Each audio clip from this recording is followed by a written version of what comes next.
What are the transferable skills? Transferable skills are the leadership skills, are the strategy knowledge, are the emotional intelligence.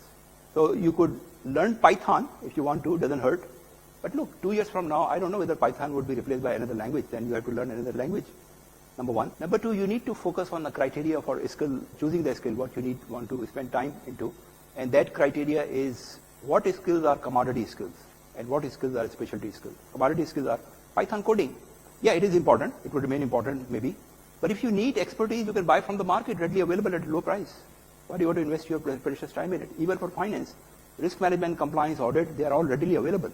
Anything which is readily available at a good price is a commodity. And going forward in future, you need to focus on a specialty skill, not the commodity skills. If you are a CFO, not a big deal. You can bring an IFRS expert and an audit expert, and even data scientist is a commodity because there would be many available. But if you have the ability and the caliber and the potential to solve complex business problems, if you understand your business model better than other people, if you could pinpoint the problems and help them resolve, that's a specialty skill. That's a transferable skill. You develop leadership, you develop strategic insight, and these are the skills you can transfer from CFO role to CIO role and CTO role and CFO and COO roles and CEO roles.